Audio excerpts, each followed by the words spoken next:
NEET தேர்வுக்கு தாமதமாக விண்ணப்பித்தவர்களையும் தேர்வு எழுத அனுமதிக்க வேண்டும் என சிபிஎஸ்இ இயக்குநருக்கு சென்னை உயர்நீதிமன்றம் உத்தரவிட்டுள்ளது. தொழில்நுட்ப காரணங்களால் உரிய நேரத்தில் விண்ணப்பிக்க முடியவில்லை என்றும், எனவே தங்களையும் தேர்வு எழுத அனுமதிக்க வேண்டும் என்றும் மாணவர்கள் தாக்கல் செய்த வழக்கு மீதான விசாரணை இன்று நடைபெற்றபோது சென்னை உயர்நீதிமன்றம் இந்த உத்தரவை பிறப்பித்தது. இதை நிறைவேற்றாவிட்டால் சிபிஎஸ்இ இயக்குநர் நேரில் ஆஜராகி விளக்கம் அளிக்க உத்தரவிட நேரிடும் என்றும் சென்னை உயர்நீதிமன்றம் எச்சரித்துள்ளது.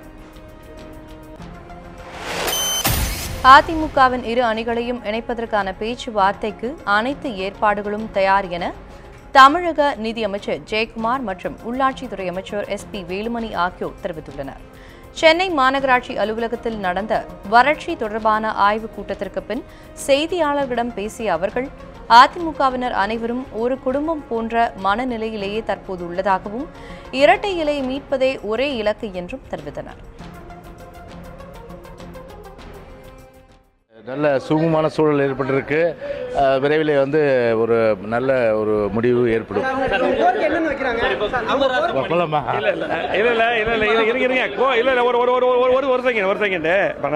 அதாவது கோரிக்கைகள் எல்லாம் குழு போட்டிருக்கிறோம். எங்கள் தலைமையில் நாங்களாம் உறுப்பினராக இருக்கிறோம். மாண்புமிகு முன்னாள் அமைச்சர் வைத்திலிங்கம் அவர் தலைமையில் இருக்கார். அவரும் உங்களுக்கு நேற்று கூட பேட்டி சொன்னார். குழு அமைத்து நாங்கள் தயாராக இருக்கிறோம். நாங்கள் எல்லாமே ஒரே குடும்பமாக அண்ணந்தம்பியாக இருந்தவங்க தான். சிறு கருத்து வேறோடு அது சரி செய்து அமர்ந்து பேசி சரி செய்யப்படும். எங்களுக்கு கீழ்மட்ட தொண்டர்கள், அத்தனை உறுப்பினர்கள், பொதுமக்கள் எல்லாம் எதிர்பார்க்கும்போது எங்களுக்கு புரட்சித்தலைவி அம்மா அவர்கள் இன்றைக்கு இந்த கழகத்துக்காக இன்றைக்கு உயிரே கொடுத்துருக்காங்க. ஆட்சிக்கும் கழகத்துக்கும் அம்மா அவர் சொன்னமாக 100 ஆண்டுகள் இந்த கழகம் இருக்க வேண்டும். அதே போல் பார்த்தீங்கன்னா ரெட்டலை சின்னம் எங்களுக்கு வேணும். எங்கள் ரெட்டலை சின்னம் இன்றைக்கு புரட்சித் தலைவர் எம்ஜிஆர் தந்த சின்னம், அம்மா தந்த சின்னம் வேணும். ஆகவே நாங்கள் கண்டிப்பாக எங்களுக்கு முழு நம்பிக்கை இருக்கிறது. கண்டிப்பாக பேச்சுவார்த்தை மூலம் முடிவும். உங்களுக்கு தகவல் தெரியுமா? இல்லை நான் அதாவது எங்கள் குழு தலைவர் நாங்கள் எப்பவுமே தயார் சொல்லிட்டாரு. இப்போ அவங்க வந்தது பேசுவோம். அது கூடிய வரையில் நடக்கும். தாயும் தந்தையும் இல்லாத இயக்கமாக உள்ள அதிமுகவின் 2 அணிகளும் ஒன்றுபடுவது உறுதி என கூட்டுறவுத்துறை அமைச்சர் செல்லூர் ராஜு தெரிவித்துள்ளார். சென்னையில் செய்தியாளர்களிடம் பேசிய அவர், கட்சி ஒன்றுபட வேண்டும் என்பதில் அதிமுகவினர் அனைவரும் உறுதியாக இருப்பதாகவும் செல்லூர் ராஜு தெரிவித்தார். அனைத்து இந்திய அண்ணா திராவிட முன்னேற்ற கழகம் இன்றைக்கு தாயும் தகப்பனும் இல்லாத ஒரு இயக்கமாக இருக்கிறது. எங்க அம்மா இல்லை, அம்மா பாடுபட்டு உருவாக்கின அதிமுக இன்னைக்கு ஒரே கட்சியாக இயங்க வேண்டும் என்று மக்கள் நினைக்கிறார்கள், தொண்டர்கள் நினைக்கிறார்கள். எனவே இந்த தொண்டர்களுடைய நினைப்பு, மக்களுடைய நினைப்பு இரு தலைவர்களிடத்திலும் அது பிரதிபலித்திருக்கிறது. நிச்சயமாக இரு இயக்கங்களும் ஒன்றுபடும், அதில் மாற்று கருத்தேதும் இல்லை. OPS அணியுடன் பேச்சுவார்த்தை நடத்தும் குழுவினர்தான் இனி செய்தியாளர்களை சந்திப்பர் என பள்ளி கல்வித்துறை அமைச்சர் செங்கோட்டையன் தெரிவித்துள்ளார். சென்னையில் செய்தியாளர்களை சந்தித்து பேசியபோது இதனை தெரிவித்த அவர், சட்டமன்ற உறுப்பினர்கள் தனியாக கூட்டம் நடத்துவதாக கூறுவது வதந்தி என்றும், அனைவரும் ஒற்றுமையுடன் இருப்பதாகவும் தெரிவித்தார். கொடநாடு பங்களா காவலாளி கொலை செய்யப்பட்டது குறித்து உரிய விசாரணை நடத்தப்பட்டு வருவதாகவும் அமைச்சர் செங்கோட்டையன் கூறினார். கொலை செய்யப்பட்டிருக்கிறார்.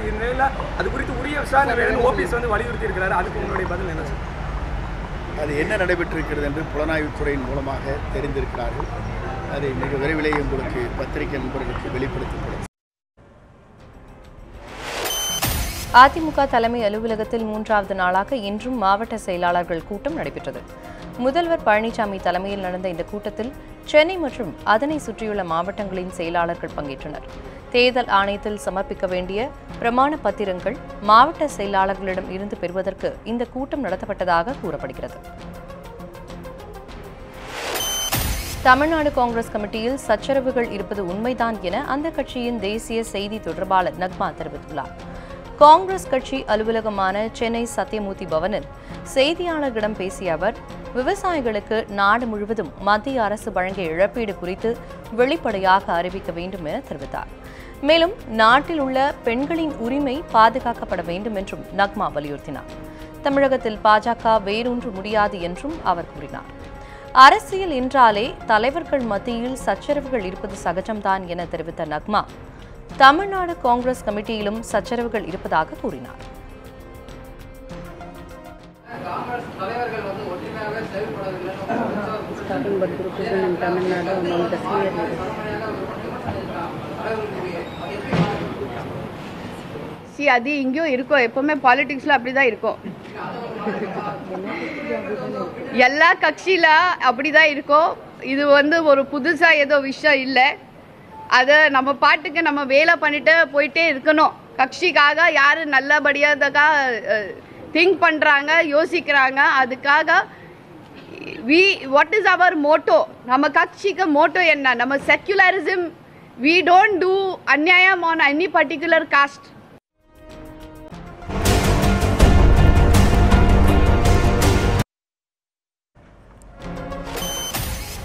சென்னைக்கு அழைத்து வரப்படும் டிடிவி தினகரன் இரட்டை இலை சின்னத்தை பெறுவதற்காக தேர்தல் ஆணையத்திற்கு லஞ்சம் கொடுக்க முயன்றதாக கைதாகியுள்ள டிடிவி தினகரனுடன் டெல்லி போலீசார் விமானம் மூலம் சென்னை புறப்பட்டுள்ளனர். இரட்டை இலை சின்னத்தை பெறும் நோக்கில் இடைத்தரகர் சுகேஷ் சந்திரசேகர் மூலம் தேர்தல் ஆணையத்திற்கு லஞ்சம் கொடுக்க டிடிவி தினகரன் முயன்றதாக குற்றம் சாட்டியுள்ள டெல்லி போலீசார் அவரை கடந்த திங்கட்கிழமை கைது செய்தனர். இதையடுத்து டெல்லி நீதிமன்றத்தில் நேற்று அவரை ஆஜர்படுத்தி 5 நாட்கள் போலீஸ் காவலில் எடுத்துள்ளனர். இந்த வழக்கில் கடந்த 16ஆம் தேதி டெல்லியில் கைது செய்யப்பட்ட சுகேஷ் சந்திரசேகரிடம் இருந்து பறிமுதல் செய்யப்பட்ட 1,30 லட்சம் ரூபாய் தினகரன் அளித்தது என்றும் இந்த பணத்தை யார் மூலம் அவர் அளித்தார் என்பது குறித்து புலனாய்வு செய்ய அவரையும் அவருடன் கைது செய்யப்பட்ட மல்லிகார்ஜுனாவையும் சென்னைக்கு அழைத்து வருவதாக டெல்லி போலீசார் தெரிவித்துள்ளனர். தினகரனின் வீட்டில் சோதனை நடத்துவதற்கான நீதிமன்ற அனுமதியையும் டெல்லி போலீசார் பெற்றுள்ளனர். டெல்லியிலிருந்து சுகேஷ் சந்திரசேகருக்கு சென்னையில் இருந்தவாறு தினகரன் எவ்வாறு யார் மூலம் பணத்தை அளித்தார் என்றும் அந்த பணத்திற்கான ஆதாரம் குறித்தும் தினகரனிடம் டெல்லி போலீசார் விசாரணை நடத்த உள்ளனர். இதற்காக டிடிவி தினகரன் மற்றும் அவரது நண்பர் மல்லிகார்ஜுனாவுடன் டெல்லி போலீசார் விமானம் மூலம் சென்னை வந்து கொண்டிருக்கின்றனர். தவறு செய்தவர்கள் யாராக இருந்தாலும் தண்டனை அடைந்தே ஆக வேண்டும் என பாரதிய ஜனதாவை சேர்ந்த மாநிலங்களவை உறுப்பினர் இல கணேசன் தெரிவித்துள்ளார். காஞ்சிபுரம் மாவட்டம் ஸ்ரீபெரும்புதூரில் ராமானுஜரின் 1000வது ஆண்டு விழா கொண்டாடப்பட்டு வருகிறது. லிப்கோ மைதானத்தில் நடைபெற்ற இந்த விழாவில் காஞ்சி சங்கராச்சாரியர் விஜேந்திர சுவாமிகள், முன்னாள் தேர்தல் ஆணையர் கோபாலசுவாமி, மாநிலங்களவை உறுப்பினர் இல கணேசன் ஆகியோர் கலந்து கொண்டனர். நிகழ்ச்சி பின் செய்தியாளர்களிடம் பேசிய இல கணேசனிடம் டிடிவி தினகரன் கைது குறித்த கேள்வி எழுப்பப்பட்ட போது யார் தவறு செய்திருந்தாலும் தண்டனையிலிருந்து தப்ப முடியாது என்றார். சேலம் உருக்காலையை தனியார் மயமாக்க கூடாது என பிரதமர் நரேந்திர மோடியை தமிழக முதல்வர் பழனிசாமி கேட்டுக் கொண்டுள்ளார். இதுகுறித்து பிரதமருக்கு அவர் எழுதியுள்ள கடிதத்தில், சேலம் உருக்காலையில் சுமார் 2000 தொழிலாளர்கள் பணிபுரிந்து வரும் நிலையில் மத்திய அரசின் தனியார் மய முடிவு தமிழக மக்களை அச்சமடைய வைத்துள்ளதாக குறிப்பிட்டுள்ளார். ஆலை ஏன் நஷ்டத்தில் இயங்குகிறது என்பது குறித்து ஆராய்ந்து அதனை லாபத்தில் கொண்டுவர மத்திய அரசு நடவடிக்கை எடுக்க வேண்டும் என கேட்டுக் கொண்டுள்ளார். முதல்வர் பழனிசாமி 2005 கோடி ரூபாய் மதிப்பீட்டில் சேலம் உருக்காலை விரிவாக்க திட்டத்திற்கு தமிழக அரசின் நிதி பங்களிப்பையும் சுட்டிக்காட்டியுள்ளார். எனவே தனியார் மய முடிவை கைவிட சம்பந்தப்பட்ட துறைக்கு அறிவுறுத்துமாறும் பிரதமரை முதல்வர் பழனிசாமி வலியுறுத்தியுள்ளார். லோக்பால் செயல்பாட்டை தாமதப்படுத்துவது நியாயமல்ல என மத்திய அரசுக்கு உச்சநீதிமன்றம் கண்டனம் தெரிவித்துள்ளது. ஊழல் செய்யும் போது ஊழியர்கள் குறித்து சாதாரண பாமரன் புகார் அளித்தால் கூட அது தொடர்பாக விசாரணை நடத்தி தண்டிக்க வேண்டிய அதிகாரம் லோக்பால், லோக் ஆயுக்தா ஆகிய அமைப்புகளுக்கு இருக்கிறது. லோக்பால், லோக் ஆயுக்தா அமைப்புகளை ஏற்படுத்த நாடாளுமன்றத்தில் சட்டம் இயற்றி 3 ஆண்டுகள் ஆன பிறகும் அது அமலுக்கு வரவில்லை. இதனிடையே இது தொடர்பான வழக்கை விசாரித்த உச்சநீதிமன்றம் ஊழலை ஒழிப்பதற்கான லோக்பால் சட்டத்தை அமல்படுத்துவதில் தாமதம் ஏன் என கேள்வி எழுப்பியுள்ளது. லோக்பால் சட்டம் அமல்படுத்துவதை தாமதப்படுத்துவதை நியாயப்படுத்த முடியாது எனவும் உச்சநீதிமன்றம் தெரிவித்துள்ளது. லோக்பால் தேர்வு குழுவில் மக்களவை எதிர்க்கட்சித் தலைவர் இடம்பெற வேண்டும் என சட்டத்தில் உள்ளது. ஆனால் தற்போது மக்களவை எதிர்க்கட்சித் தலைவர் இல்லாததால் லோக்பால் குழு செயல்படாமல் உள்ளது குறிப்பிடத்தக்கது. தமிழக சுகாதாரத்துறை அமைச்சர் விஜயபாஸ்கருடன் நடத்தப்பட்ட பேச்சுவார்த்தையில் எந்த முன்னேற்றமும் ஏற்படாத நிலையில் தங்களது போராட்டம் தொடரும் என மருத்துவர்கள் தெரிவித்துள்ளனர். ஊரக பகுதிகளில் பணியாற்றும் மருத்துவ மாணவர்கள் முதுநிலை படிப்பு படிப்பதற்கான 50% இடஒதுக்கீடு ரத்து செய்யப்படுவதாக உயர்நீதிமன்றம் உத்தரவிட்டதைத் தொடர்ந்து டிஎம்எஸ் வளாகத்தில் 9வது நாளாக மருத்துவ மாணவர்கள் போராட்டம் நடத்தி வருகின்றனர். இந்த நிலையில் போராட்டத்தை கைவிடுவது குறித்து போராட்டக்குழு பிரதிநிதிகளுடன் அமைச்சர் விஜயபாஸ்கர் இன்று பேச்சுவார்த்தை நடத்தினார். பின்னர் செய்தியாளர்களிடம் பேசிய மருத்துவ சங்க நிர்வாகிகள் தங்களது கோரிக்கைகளை அமைச்சர் விஜயபாஸ்கர் கேட்டறிந்ததாக தெரிவித்தனர். தங்களது போராட்டம் தொடரும் என கூறிய மருத்துவர்கள், எனினும் நோயாளிகளுக்கு இடையூறு ஏற்படாத வகையில் போராட்டம் நடத்தப்படும் என தெரிவித்தனர். பேஷண்ட் கேர் அஃபெக்ட் ஆகாம நீங்க போராட்டங்கள் பண்றதாக செய்யுங்க. போராட்டத்தை கைவிட முடியாட்டி நீங்க பேஷண்ட் கேர் எந்த விதத்திலையும் பாதிக்கக்கூடாது அப்படின்ற கோரிக்கையை வைத்திருந்தாங்க. அதையும் நாங்கள் இப்ப எங்களுடைய கேபினெட்ல டிஸ்கஸ் பண்ணிட்டு இனி வருங்காலத்தில் நடத்துற போராட்டங்கள் கண்டிப்பா பேஷண்ட் கேரை அஃபெக்ட் பண்ணாம நாங்கள் டோக்கனா நடத்துற அளவுக்கு நாங்கள் ஏற்பாடு பண்ணியிருக்கிறோம். அரசு மருத்துவர்கள் பட்ட மேற்படிப்பு படிக்க 50% இடஒதுக்கீட்டை தொடர்ந்து செயல்படுத்த கோரி திருவண்ணாமலையில் மருத்துவக் கல்லூரி மாணவ மாணவிகள் மனித சங்கிலி போராட்டம் நடத்தினர். அரசு மருத்துவமனைகளில் பணிபுரியும் அரசு மருத்துவர்கள் மேற்படிப்பு படிக்க தொடர்ந்து 50% இடஒதுக்கீடு மற்றும் சிறப்பு மதிப்பெண்கள் தொடர்ந்து செயல்படுத்த கோரியும் தமிழகம் முழுவதும் மருத்துவ மாணவர்கள் போராட்டங்களில் ஈடுபட்டனர். இதன் ஒரு பகுதியாக திருவண்ணாமலையில் அரசு மருத்துவக் கல்லூரி மருத்துவமனையில் பணிபுரியும் 100க்கும் மேற்பட்ட அரசு மருத்துவர்கள் மற்றும் அரசு மருத்துவக் கல்லூரி மாணவ மாணவிகள் என சுமார் 500க்கும் மேற்பட்டோர் இந்த மனித சங்கிலி போராட்டத்தில் ஈடுபட்டனர்.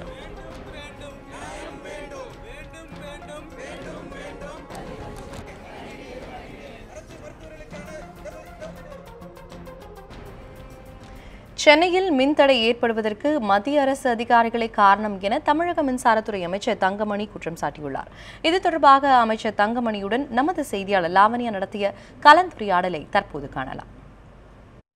சென்னையின் பெரும்பாலான இடங்களில் நேற்று இரவு மின்தடை ஏற்பட்டது. இது தொடர்பாக எதன் காரணமாக இந்த மின்தடை ஏற்பட்டது, மேலும் இதனை நிவர்த்தி செய்வதற்கு மின்துறை மேற்கொண்டு வரும் நடவடிக்கைகள் தொடர்பாக மின்துறை அமைச்சர் தங்கமணி நம்மிடையே இருக்கிறார். அவரிடம் கேட்போம். சார் வணக்கம். நேற்று இரவு மின்தடை ஏற்பட்டது, அது எதன் காரணமாக ஏற்பட்டது, என்ன மாதிரியான நடவடிக்கைகள் மின்துறை சார்பில் இது போன்று மின்தடைகள் ஏற்படாத வண்ணம் தடுப்பதற்கு நாம் மேற்கொண்டு வருகிறோம்? மணலி மயிலாப்பூர் லைனில் வருகின்ற அந்த மின் வழிப்படை பாதை தடைப்பட்ட காரணத்தினால் வடசென்னை பகுதியில் நேற்று இரவு 9 மணியிலிருந்து மின்தடை ஏற்பட்டது.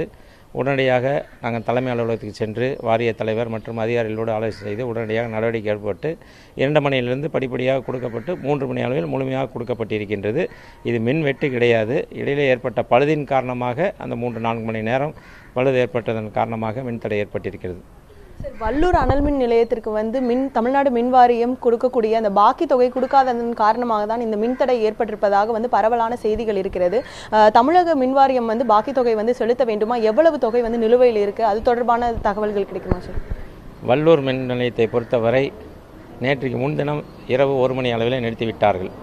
1151 கோடி ரூபாய் தர வேண்டும். ஆனால் அந்த வல்லூர் அனல் நிலையத்தை பொறுத்தவரை 50% டான்ஜெட்கோவும் 50% வல்லூர் அனல் நிலையத்தில் மத்திய அரசும் இருக்கின்றது. மத்திய அரசுக்கே தெரியாமல், மத்திய அமைச்சர்களுக்கு தெரியாமல் தன்னிச்சையாக அந்த அதிகாரிகள் முடிவெடுத்து விட்டார்கள். இருந்தாலும் அது 1000 மெகாவாட் மின்சாரத்தை நிறுத்திவிட்டார்கள். இருந்தாலும் தமிழகத்திற்கு அதனால் பாதிப்பு கிடையாது. ஏற்கனவே நாங்கள் அதனுடைய விலை அதிகமாக இருக்கின்ற காரணத்தினால் நீங்கள் குறைத்துக் கொள்ளுங்கள் என்று அவர்களிடத்தில் சொல்லியிருந்தோம். அவர்கள் இப்பொழுது புதிய காரணமாக பணம் கட்டாதனால், அதாவது பில் தொகை கட்டாத காரணத்தினால் நாங்கள் தடை ஏற்படுத்தி விட்டோம் என்று சொல்லியிருக்கின்றார்கள். ஆக அங்கே இருக்கிற வல்லூர் அனல் நிலையத்தை பொறுத்தவரை 1000 மெகாவாட், அதற்கு மேலே தமிழகத்தில் மாண்புமிகு அம்மாவுடைய அரசு முழுமையான மின்சாரம் இருக்கின்ற காரணத்தால் தமிழகத்தில் எப்பொழுதுமே மின்வெட்டு இல்லை.